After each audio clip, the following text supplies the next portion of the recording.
25, pero sa Jewish calendar, itawag niyo 5685. So, double ang 5 niya. Sa Hebrew alphabet, ang 5, itawag na siya Hey, means life. Kaya kay double man ang 5, Hey. So, sa ako pa, double blessing, double portion, tanan ng mga may butang idupli sa Ginoo. Una ang kanabang 5. So, salamat sa Ginoo ng kining tuiga. Kung sa niaging tuig, dasig ka, mas maduple pa ang atong kadasig sa Lord. Amen. Hallelujah. So, bago lang ibasa ang ato ang text yung makita din sa Filipos 3:12-16. Ito ang mga key verses ani mabasa din sa verse 13 to 14. So, usahon nato. Hinuon mga igsuon, wala kayon ako una-una na makabot ko kuna ang akong gitinguha, ang gihimo ko mao ang pagkalimot sa nangagi o ang pagpalingkamot puto sa mahimo aron makabot ang makaabot sa daganan. Usa naglagan ako diretso kayo sa daganan aron maangkon ko ang ganti sa pagkatinawag sa Dios pinaagi ni Kristo Jesus sa kinabuhing walay katapusan. Let us pray. Lord, salamat kay Ginoo sa imong lugma dili ka namo, Lord. Salamat sa kahigayunan, Ginoo, na makabati sa imong pulong, makatuon niini. Salamat, Lord, nga ang imong balang Espiritu, Lord God, mga magkatudlo, mga convict, Lord God, sa mga kasing-kasing una-una, magabungkag sa tanan, Ginoo, ng mga gahi pa o kanang mga kanabang dili matuhuon nga kasing-kasing una Ginoo, ikaw ang magabungkag ni Lord God. Salamat, Lord, nga matag sa kanamo maka-experience o pinasahi, Ginoo, mga kanabang pakitagbo, Lord God, sa mga pulong ng itanaan, Ginoo. Salamat kay Lord God. Bless your servant, Lord God, as I Lord, preach this word. Lord, salamat kayo Ginoo in Jesus' name we pray. Amen. Once again, in Filipos, muna sulat ni Pablo sa dihang napriso siya sa Roma. Kanya, murag, ironic kayo ba? Murag, kabaliktaran kayo sa sitwasyon. Kaya matod pa sa mga pagtuon, ang Filipos, ang iyang keyword is joy. Joy, kaya kung basahon mo ng Filipos, puros na siya mga pag-challenge. Ganit diha na ito makita sa sa verse 19 ba na? Na, I can do all things. 4:13, I can do all things. Yung mabasa ko na ito dahil diha po sa 4:19 ba na nga, God shall supply my needs. All my needs according to His riches and glory. So, nagkanabang wala, dili ka makabasa din kung negatibo mga butang. And yet, ang writer ng priso. Grabe kayo na irony. So, mauna nga, wala tayo katarungan nga magreklamo sa ato ang sitwasyon tungkol kay we can do all things. Nahimo kay ni Pablo ang tanan, butang, na napriso siya sa pagkahata na nagawas ng mga ito. And salamat kayo sa Ginoo. So, ang atong journey ni ining kalibutan na isip mga Kristohano, ikumpara ni Pablo sa usa ka atleta, usa ka magtutula. Kaya sa 1 Corinthians 9:24-27, i-emphasize ni Pablo diha na kada magdudula, kinahanglan na magbansay-bansay o musunod sa higpit na disiplina. Kanya, midungag pagin si Pablo nga gihimo kini sa mga atleta aron makanawat sa sila sa purong-purong na malaos. Apan kita naghimo niini alang sa usa ka purong-purong na dili malaos hangtod sa kahangturan. And Paul concluded in verse 26 to 27, Therefore, I do not run like someone running aimlessly. I do not fight like a boxer beating the air.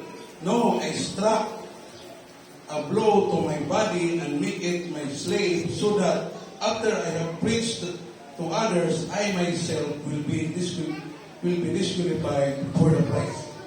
So sa ato pa, ang atong pagdagan towards sa kanabang the goal is kinahanglan na musubay ta sa mga rules and regulations.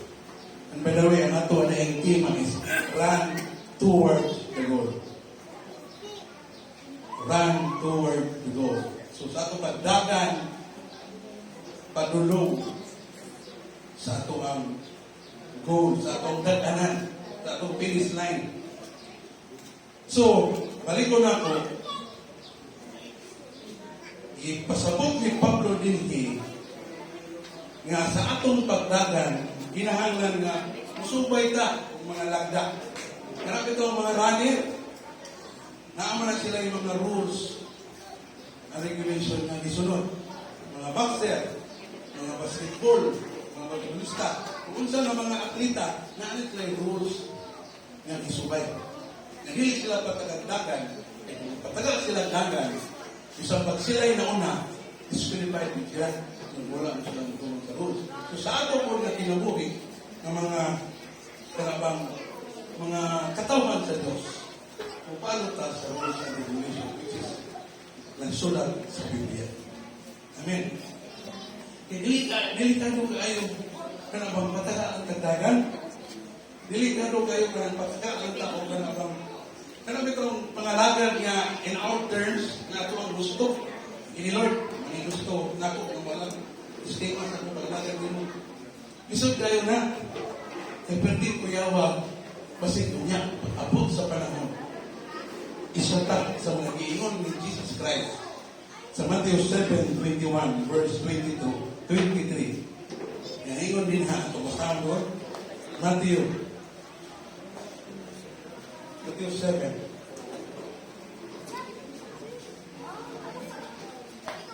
Matthew 7:21 to 23. Yan ingon din.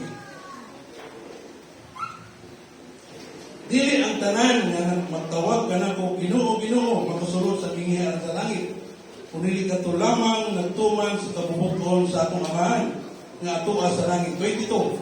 Niatong adlaw, tagan unya ang mingon ka na ko Ginoo. Dili ba nagsangyaw man kami sa mensahe sa Dios? Naghingilin sa mga yawa o naghimog daghang mga milagro pinaagi sa imong ngalan? Sa 23, apan ingnon ko niya sila, wala ako makaila kaninyo makamakasasala, pahawa kamo. Kung ito ning sabton, hindi mga tawanan, hindi mga tabata. Pahawa, nakapahawa ko sila yawa. Himog milagro, kasi may nakapahawa yawa. Ganyo. Himog milagro, nakapuhi o binatay. Kuyaw kayo ng mga taon, kung nakuno na ang mga founder ni. Pero nga naman iinom na hindi mo mapahawa, wala ko makailan ninyo makamakasakala. Tungod gay, wala man sila musubay sa rules and regulation na nasuwat sa Biblia. Hindi ba ita? Pero, makasusubo tanawon o makasusubo paminawon na daghang mga Kristohano ron na naglakaw o nagtagan sa jorte sa kinabuhi na daw tinamtapan ng mata. Sinong daw mga itong dula, itong last Sunday, itong Christmas party na ito? Nga, may nag-march sa rin. May nag-march sa rin na ipagtabunan ng mata. Nga, tulay march sa pataka at ito, wala na matulong sa box. Nga, si Pandi, isaw na kung ingon na live lagi. Di ka na po.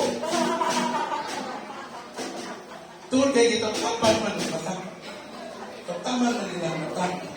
Daghang mga Kristohanon kasama ni Anak karon. Na tinatapan ang mata. So sa ako ni ang kamatuuran, higit patuo, tumagkay, their eyes was blinded. Diya, sa truth, sa Ginoo. isot kayo na. So, sa atong text, particularly sa atong ibasa sa 13:14, doon ay mga prinsipyo ng giingon ni Pablo dinhi na kinahanglan atong buhaton aron makaabot kayo kita sa daghanan.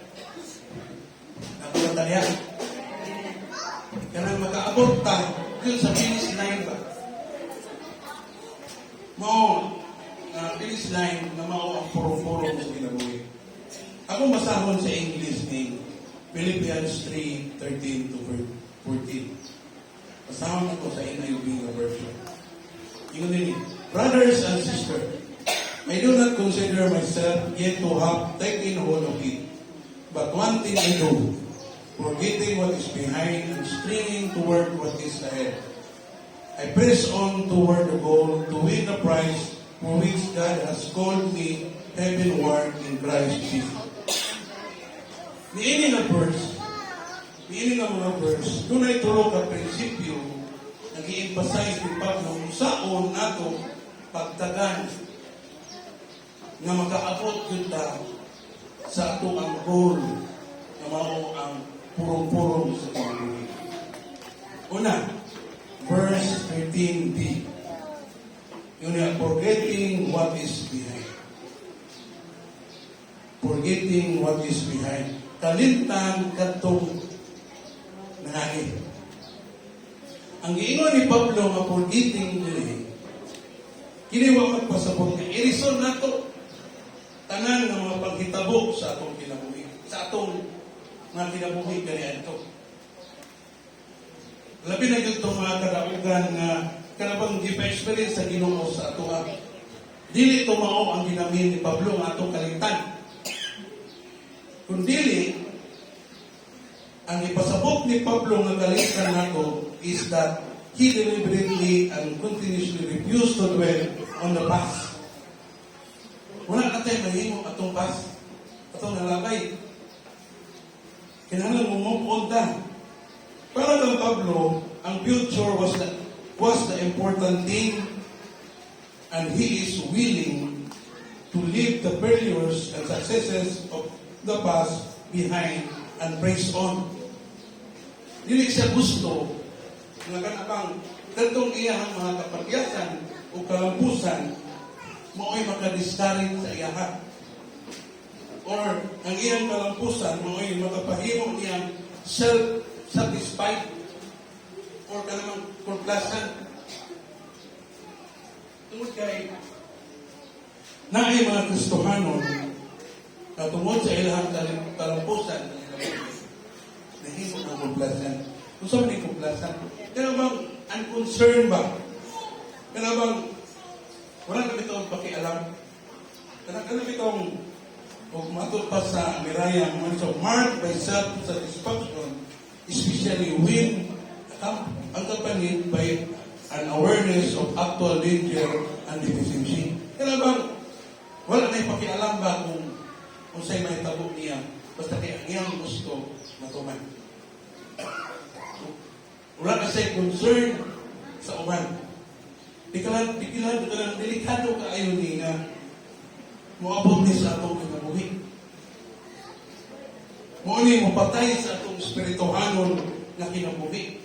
Kay makaingon na ba na wow, wala na ko kinahanglan. Naan ko ang tanan. Perti na ko ugi. Muratag ka to itong dato ng ingon ni Jesus nga kang perting kalhanan niya abot ang tuliga. Iyang gihimo, iyang gibuba ang iyang daan ng kamali. Kung naghimo sa dain ng kamali, dito niya gibutang ang tanan niya nga abot. Niya niingon sa Saint Dinabuhi, wow, inom, kaon, kay wala na'y magulang kanimo. Kapag niingon si Jesus, uwang-uwang ka, kay karoon ng una, kung hapon, nako ang iyong ginawa. Tungkol kay niabot na siya sa point niya. Kung blessed na, kontento na siya sa iyong kinabuhi. Yes! Itudluan ta na makontento sa mga butang na naan to. But in terms of espirituhanon na butang, dapat dili ang kontento. Kaya bang padayon tang mangandoy o mga butang na dagko ingon sa Dios. Amen. Tungod kay walay overdose sa espiritual nga butang. Dili na tinuod ng kapasig malapas sa langit.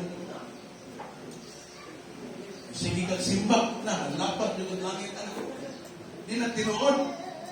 Because again, ang espirituhanon nga butang dili ta maubog ana, dili ta ma-overdose ana, dili mahamtong ta to be like Jesus Christ.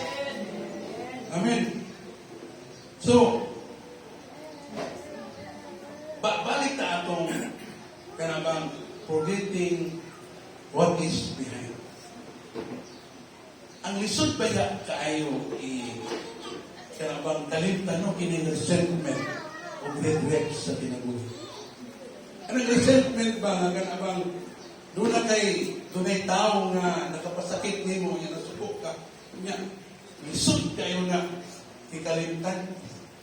Labi na makakita kasi now na malabas dito niyan mabuhi imbis kanabang imbis bulag na mabuhi ang samay tungod sa kasuko ni nato itong gawanan.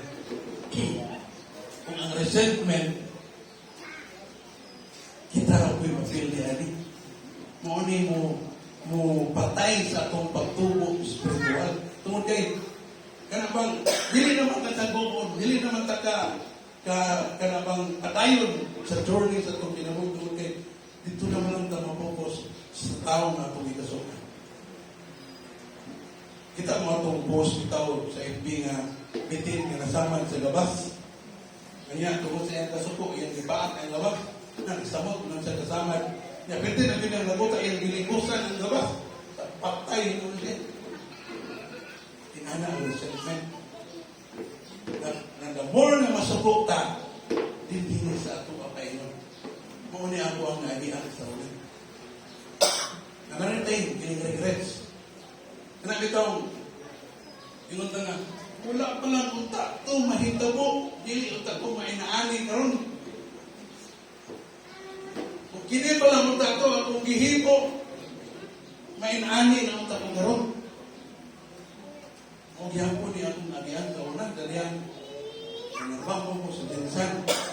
Although dili man to relating sa akong course, hinihimo mo kung kanabang tindiro sa rundong ng Pitmark supermarket sa amin. Sa Jensen, di ako nagtrabaho sa grocery. Butigiro ko dito. Kanya karon, after mga bilang kabulan, ipatawag ko sa HR kay naukadanan dahil sa akong kasama ko. Naukadanan. Naukayan sa amang sa tagiya sa ilahan akong credential na graduate of civil engineering. Patawag ko niya, niingon sila na maghitukod ni Ogmol sa Marvel. Niya, bang gusto niya mamonsulta sa imo, civil engineering graduate mo niya ka. Walang ako. So may nahitabo, uli mo kong samal. Pag uli na kong samal, uli na ng tato. Ako mabulong pagkaatula nga nianha ang amo ni Papa, kahuaman sa Papa, gitalutangan ng sala, giapil ko. Kanya, ang hiliman daw ya, qualified tip. Nga, nakurtigit mi ato. Saan man ako pagkuhan. Pero di nga ako kadakot sa regrets, itabo sa ako, sa ko sa mga nag-cause na kasi namin yung depression. So, unang mga butana na ipasabot ni Pablo na atong biyaan, atong kalimtan, tungkol kay wala natay mahimo ato. Salamat sa Ginoo ni Ana. So, again, resentment can detour us on our journey towards the goal.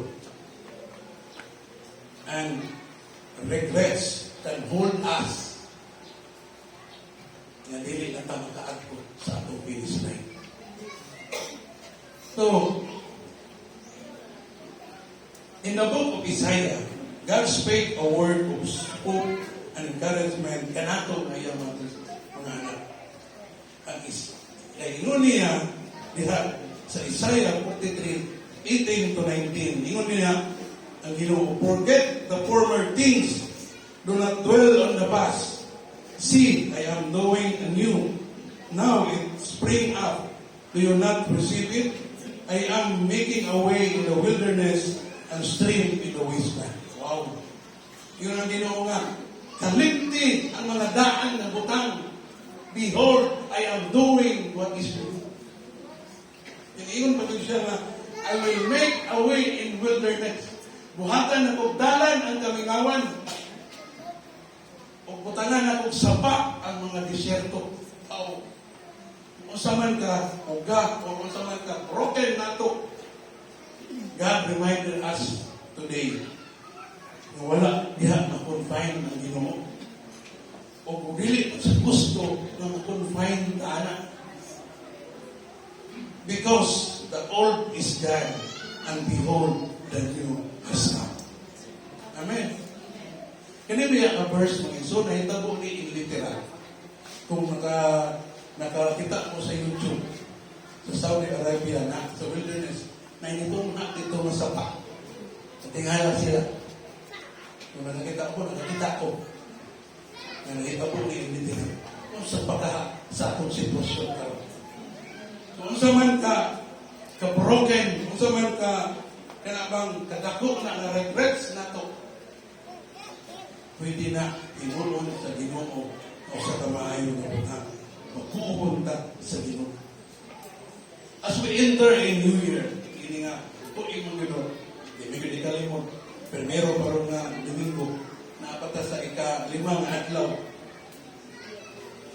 He is working in the wilderness, in our struggle, and in the wasteland of our brokenness, to create stream of life and hope.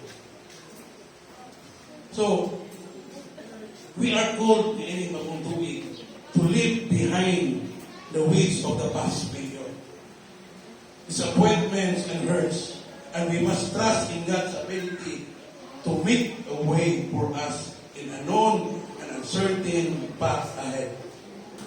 So, gusto sa Diyos na ilekto na nato ito, mga disappointment nato, sinanlabay mga tuig, mga hurts, mga discouragement, o gusto niya mo salita sa iyong abilidad sa pagkanabang mahimo ka nga certain ato ang future because of Him. Sa pagbaguntan 3:22 to 23, nakingon niya, lili gayon muluban ang hugma sa Dios, ug walay kinutuban ang iyang kaluoy, bag-o kini adlaw-adlaw pagkamatimanon gayon sa Dios. His mercy is kanabang new every morning. Bag-o ang kaluoy sa Dios sa matag adlaw. So, this year is a new beginning of a praise opportunity to run towards the goal. Kinangatuig suon o sa kabag-o nga oportunidad na mudagan ta paingon sa daganan. Sa tuwaton, we need to live behind all things. Amen. Hallelujah. So, ikalawa. So, verse 13b. Straining towards what is ahead. In other translation, ang word na equivalent sa word straining is stretching. Kaya kung itong basahon na sa Bisaya is paningkamote. Paningkamutan, maningkamot. So sa ato pa, kanabang the words indicate great effort. Like the effort of runner using for his strength to win a prize. Kung batiyon tagtaluya, batiyon na ito nga, kanabang laay man ibasa o Bible, laay man iambo, laay may isimba. Mag-effort ta. Kaya itong effort nga, kanabang musimba ta, muambo ta, mubasa ta sa Biblia. Kay, as atleta, nagiging effort na ilang ibuon. Alam nga magdagan ang wala na. May pahinayay. So, as athlete gani, very important buhaton, mag-practice. Kanang boxer, magpasumbag sa naon, sa tiyan. Kunya, kanang mga runner, magdagan, magpulyo-piligid. Effort tayo na, inaanak ko sa itong kinabuhi. Dili lang siya naman, dili na ito. Katuyangan na ito, ang unod. Nga, laay man, karira ko eh. Kailangan ko muhampo, kailangan ko musimba, kailangan ko bakit Biblia. Laay man. No, we need to exert effort. Aron, atong malabanan na atong kalaay. Because we are in the flesh. Ngunit gusto sa unod. Nga ka na bang magpuyo ta ng luya. Kanya kung outing, ha? Pagkita-tika. Sorry, ha? Pagkita. Pag-announcement nga, sa Domingo, pag pumanong simba, mag-outing ta, ha? Nag-short na daan. Isa yun, ha? So, mag-effort ta. Kailangan ma-excite ka sa mga butang sa Diyos. Para inagdagan na ito, muto bubig ka. Sutoy ka, tulad kay, wala kay kabukaton. Tulad kay effort man ta, hindi ka magpapugunan. And beside, na ay kaaway na gusto bubira na ito. Na ay naasitanin. Na ang mga demons na gusto bubira na ito. Nga, hindi ka magpadayon sa ato ang kanabang panaw o sa ato ang goal towards dito sa puro-puro sa kinabuhi. Paul says in Philippians 2:12,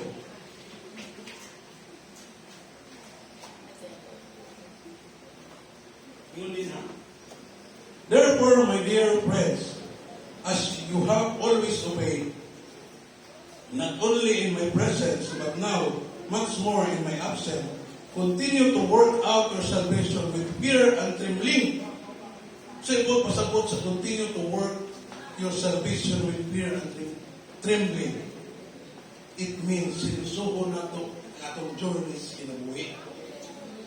Mag-exert that effort. Kanabang, ang niaging sa niaging tuig, wala tayo gana magbasa sa Biblia. Manigamutan na ito ang tuiga na magbasa ka sa Biblia. Mag-ampo ta. Aron malikod na itong inabuhin ng Kristo.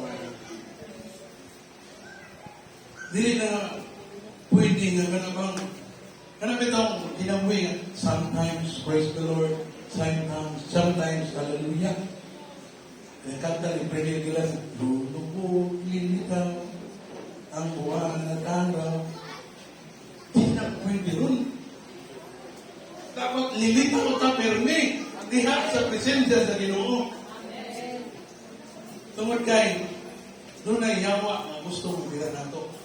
Nya, mo pagili gusto sa ulo. Nya, dili po ng tuyo-tuyoon nga sa bano mo, yun ta. Sa beach. Eh, siyempre, yung Domingo, niligan ang sinto. Ito. Tipong gabi ito sa beach. May naatay gabi, hindi nga simba.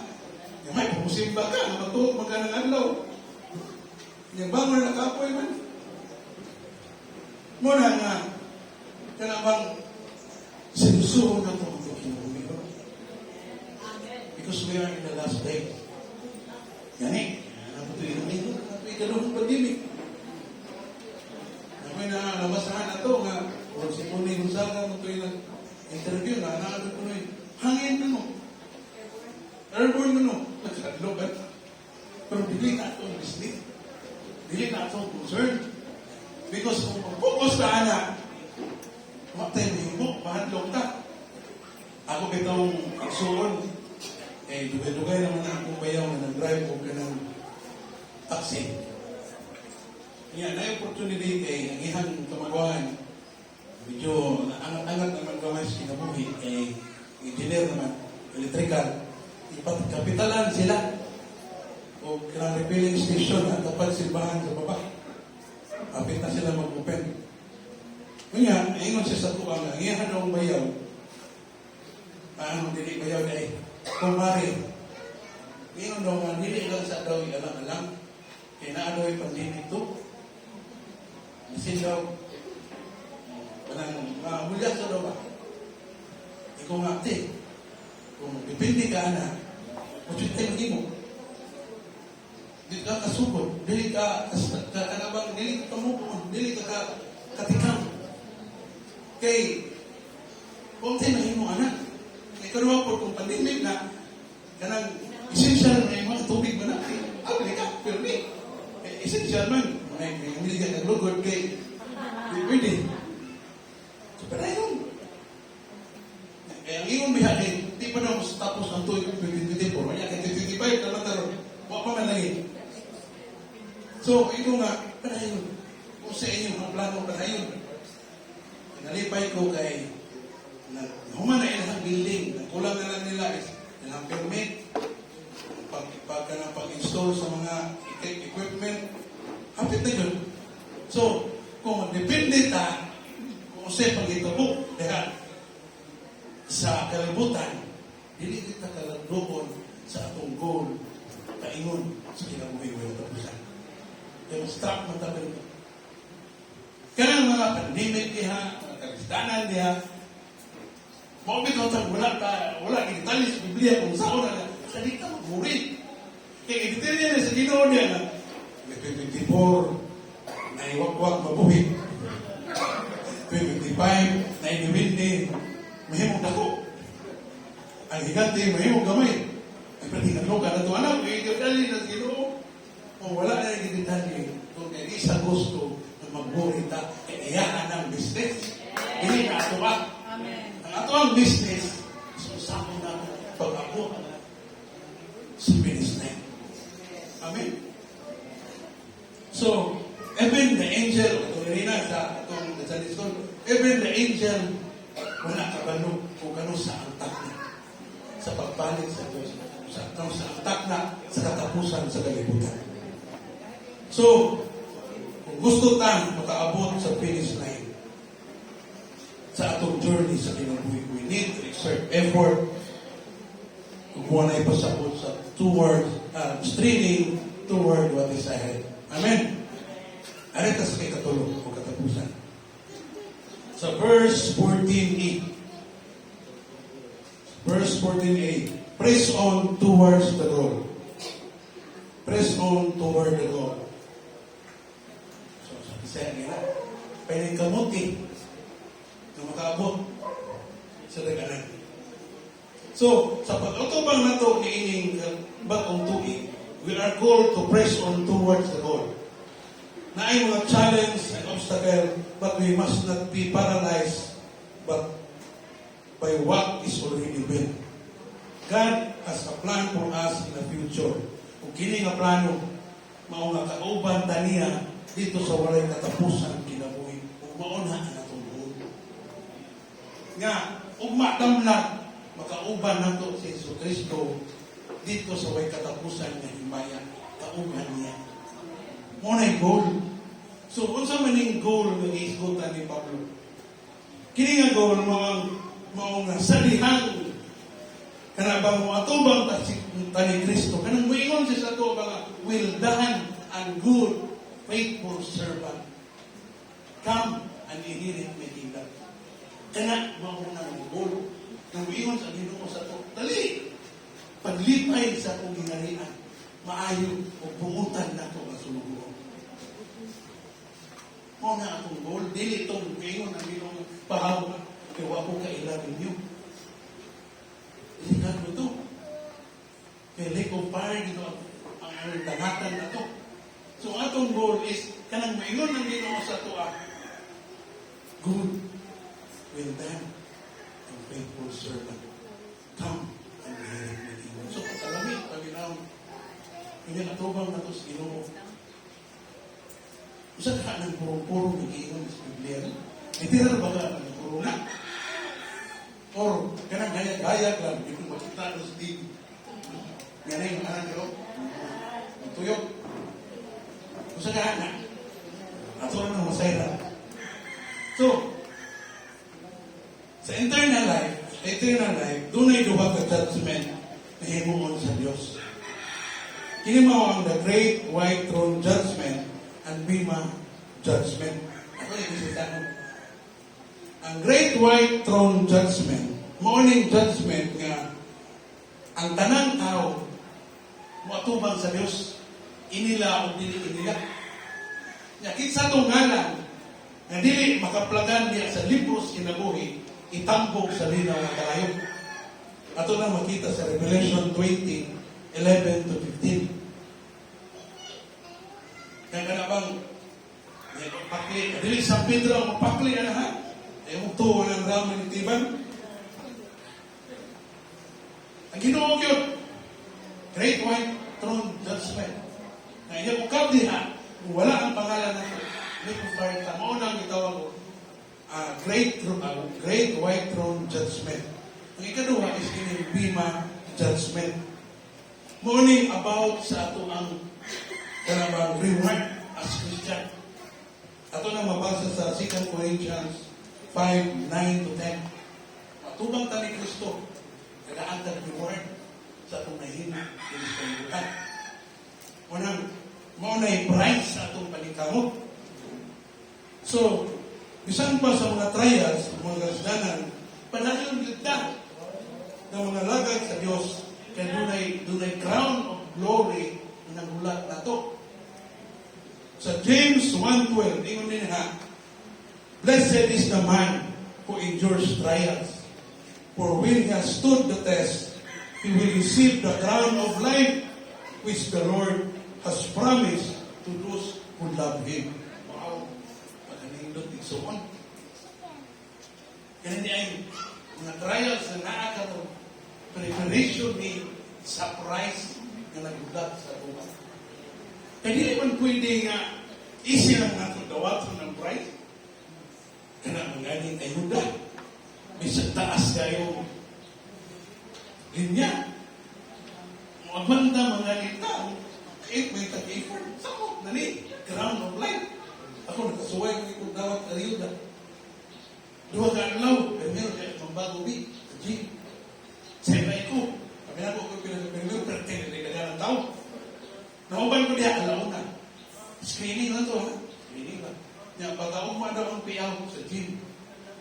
Alas 12. Abot ko dito, alas 12. Tinag-dagan ng tao. Tagkapong politiko, politiko dito. Dagan kayo mga eche-eche. Nga, nagsugod o piyaw, alas 12 na. Namuman ko, alas 8.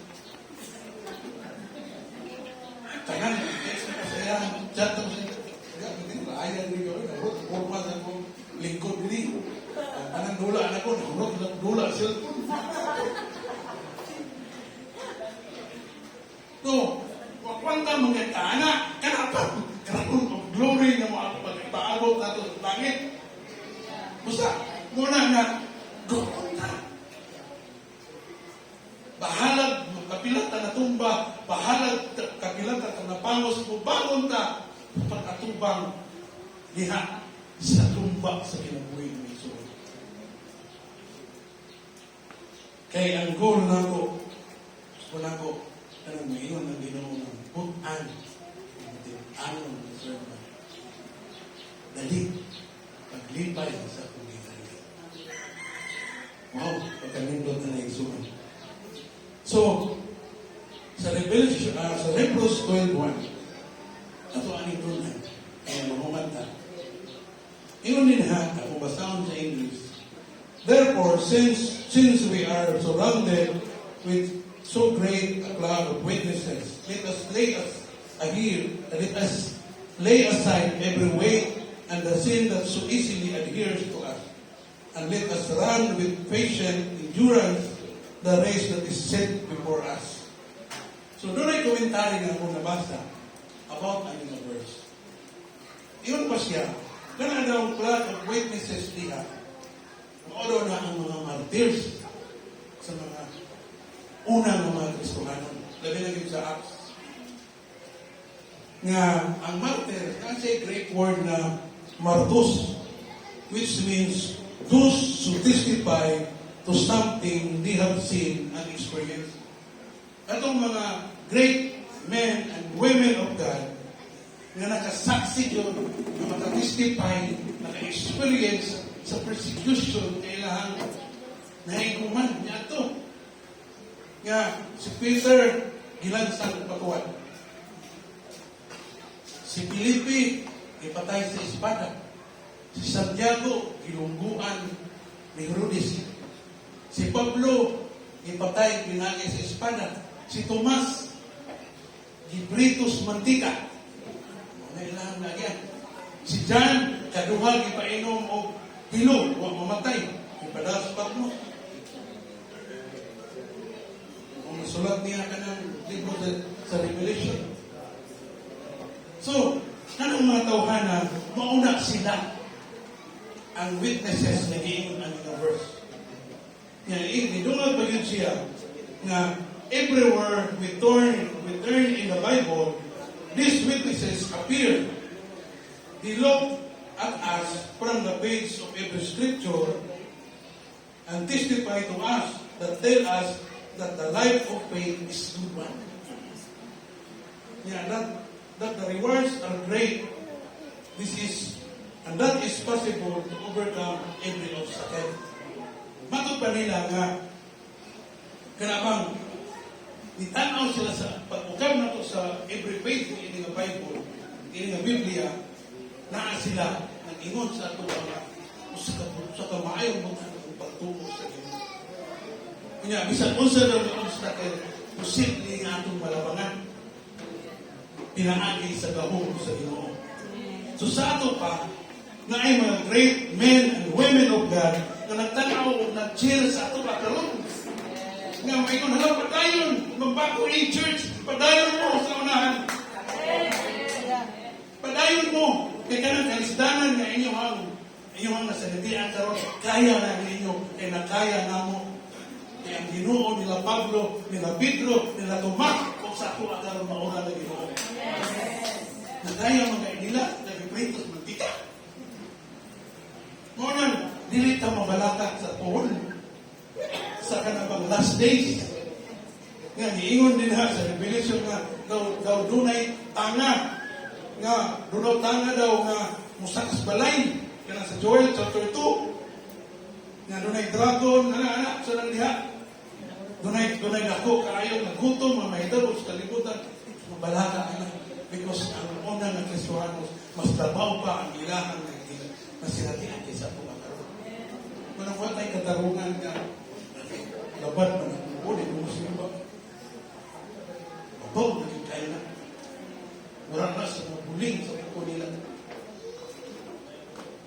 Kanang, ay, hindi sinuri nga mga orang. I'm sorry ha, but I'm telling the truth. Ako, murang katulog ko na libang. Ang talibang katulog ka lang nila. Sige. Hindi ko nang tago. Hindi pa lang ako nagbali ko. Hindi ko siya pa. Pero kinigilip na ako kawiliyon. Nagwali ko amin pero ako unang naigo. Kung wala tayo katarungan, mayroon na pait ako kahintak. Hindi ako magalagat Ginoo. Tayo katarungan because ang unang ng Kristohanon, grabe kayo ng persecution na nariyan. So, we need to cheer up. We must go on to the finish line. Amen. Sure to ko kaayo na isa ani si Pablo na tanaw sa tupagaro. Kung ingon siya, we need to forget what is behind and straining towards what is ahead. And press on towards the goal to win the prize which God prepared for us. Ayon tayo sumunod. Therefore, let us lay aside tanan mga gibukaton, tanan ng mga kanabang nakapabukat sa atuwa. Kanang gitawag ito ng wage, dili na ginaingon nga sala na siya sa another term na sa incumbents. Kanabang Dili siya sala, pero medyo pabuklat siya ba sa atong journey. Ito na ipadapin. Praise man na towards the Lord. So, pero ang problema ko sa akin, kita mga gusto mo, kaanad na taba, na nanay ka bukat sa tuwa. Murag ganahan na ta, nining ka bukat to. Murag na alam sa tuwa. Murag ba katubang na tao na nagpasan, dako kayong bantal, nagdungog na naman ng istoryahan. Nga, giagian ang sakyanan, pinaluboy, ipasakay. Doon man, may sakay siya, pero pasaan niya ako niya. Ang inang bantal. Kung tinaanal siya, nanasa ipasaan. So, i-unload na ito, isuot. Ang atong ang ipagpasaan ng mga katon. Kung atong itungyan sa Ginoo. Kung mudaganta, paingon sa finish line, which is the crown of life na nagbudag sa ato. Amen! Hallelujah! Manindot. Itong dahigon ng Diyos Iso.